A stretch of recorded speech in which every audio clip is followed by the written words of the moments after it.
Stories from the Journey, a TEINTL publication. Let's talk about God.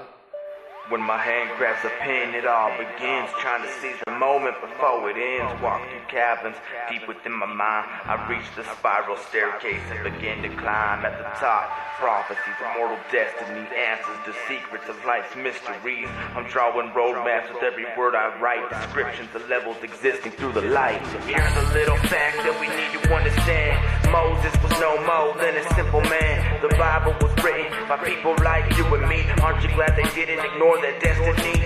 And here's another question that I would like to ask. Do you have enough faith to continue the task? What if God asked you to be the next prophet? Would you run with the boss or drop it?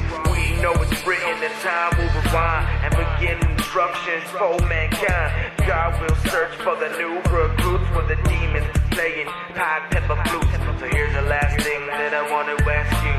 Would you believe the messages, hints, and clues? What if God was talking to you?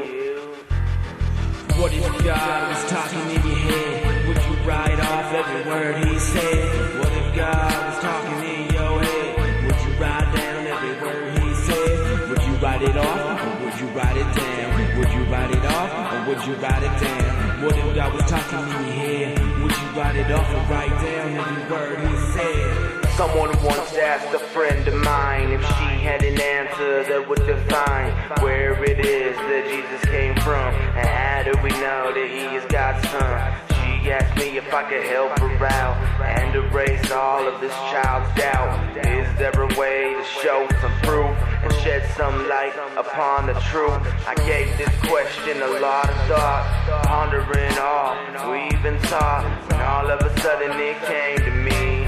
I knew exactly how to say the thing. Since the beginning of mankind's creation, often failed the test of temptation. God sent a special chosen son, try to find out what was happening. From the first day of his son's arrival, population still expressed denial. Grew up trying to spread the word, yet so many families beliefs absurd. Believers began to be convicted.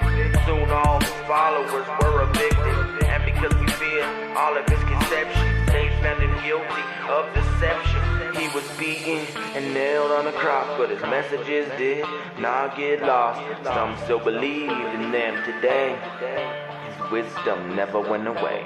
It's been said that we're all God's kids, and if that is the prerogative, the answer to the question is God's the father of everyone, then Jesus too would have been his son. What if God was talking in your head? Would you write off every word he said? What if God was talking in your head? Would you write down every word he said? Would you write it off or would you write it down? Would you write it off or would you write it down? What if God was talking in your head? Would you write it off or write down every word he said?